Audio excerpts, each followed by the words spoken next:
Hello, trigonometry class. This is Math 1060, summer 2015, and I am your instructor, Camille Diaz. This is just a short video to talk about the syllabus, to make sure you've looked over the syllabus and you understand how grading works, and then you will take a short quiz on Canvas after you watch this video. So first of all, we will be using MyMathLab for the text and for the homework. So the textbook, videos for help, and all homework are all online at mymathlab.com. You don't need to buy a separate textbook. You can if you want to have a hard copy of the textbook, but access to the e-textbook is included in MyMathLab.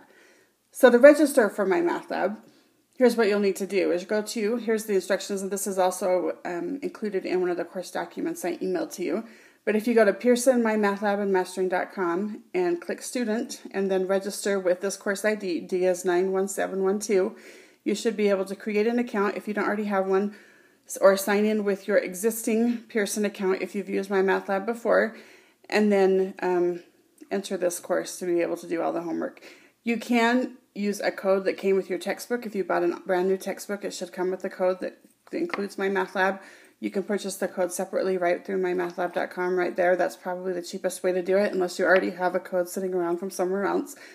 If you're not sure yet what your summer schedule is going to be, you might change your class, you might change your schedule. I would suggest doing the 14 days of temporary access. Don't pay for this class until you're sure you're going to remain in it, just so that you don't pay extra money. And then after the 2 weeks are up, it will just tell you, and you can pay for it then. So you will need a calculator for this class. A scientific calculator is enough, but it would probably be better if you had a graphing calculator. My suggestion would be if this is your last math class, don't bother to buy a graphing calculator just for this class. But if you're going to need one anyway for future classes, you might want to consider buying one soon. There are, though, sections of each test that will be done with no calculator at all. So some of it will be calculator, use your graphing calculator or your scientific calculator. Other parts would be no calculator at all. The calculators you could not use are any that have the built-in computer algebra system. So you couldn't use, say, like the TI Inspire, and there are several others. If you're not sure if your calculator works, go ahead and bring it and ask me, and I will let you know. You'll not be allowed to use a phone or a tablet or anything else that might connect to the internet during tests, of course. But make sure that you are using the same calculator on the homework that you're going to use in class. So don't, on all the homework, use your iPad or your phone, and then come to class not knowing how to use your scientific calculator that you're allowed to use on the test.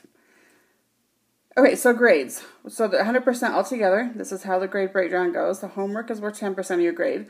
Quizzes and in-class work are worth another 10%. Projects in your e-portfolio are 10%. Exams are 45% of your grade, and the final exam is 25% of your final exam. So just so you know, there are no retakes on tests, so you have to do your very best work the first time, and I won't be accepting late work unless there was, say, a doctor's note or something equally sufficient to explain your late work. So if we look at the letter grades down at the bottom, you can see that if you miss, say, all of the homework, so you never do any of the homework, you're not going to be able to get an A in the class because that's 10% of your grade right there. So just keep that in mind. You do have to do everything in order to do your best in the class. You can't just do part of it even if you don't feel it's necessary. So let's talk about each of those grading categories separately. So first of all, homework.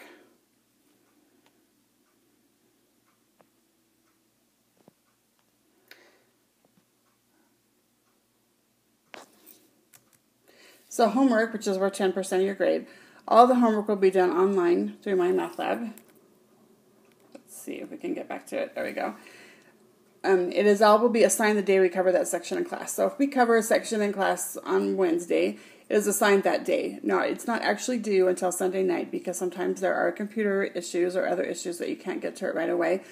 But the reason why I tell you this, assigned that day, is so that you will get it done soon and not wait till Sunday night to do it. Because if you wait till Sunday night to do your homework and then you have trouble or your internet's down or whatever, that won't be an excuse. You've had plenty of time to get to it.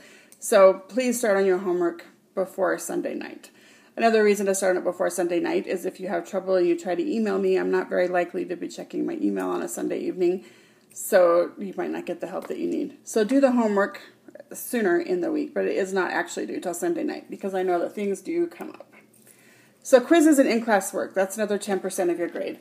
So there will be a quiz given every day. Most of these will be open note, not all of them, but a lot of them will just be open note. They might be problems that are similar to your homework problems. They might be other problems that we've been working on in class. They might be explanations that you'll have to give me of the concepts we've talked about. There will also be an in-class assignment each day. This will mostly be group activities. Again, not always, but mostly it will be something you'll do with a partner or with a group to hopefully help further your understanding. Now, these in-class assignments, the grading on these will be based partly on your work being correct and partly on you just participating and doing the work. You do have to be in class to get any credit for the quizzes and in-class work. So this is also where attendance comes into your grade. If you're not in class, you're not going to get the credit for that day. So just make sure you're there every single day. Projects and e-portfolio. So there will be 2 projects assigned in the class. Each is worth 4% of your final grade. And then project 2, which is the department final, you will upload to your e-portfolio along with a written reflection. And the e-portfolio part is worth 2% of your final grade. So it's not worth a whole lot, but enough that it's probably a good idea to actually post your project to your e-portfolio. If you have questions about the e-portfolio, please let me know. If you've done it for other classes, you're just going to use the same e-portfolio you already used. Okay, exams, 45% of your grade. There will be 3 exams, not including the final, during the semester. So dates for each of the exam are already on the calendar. The calendar is one of the documents that I emailed out to you.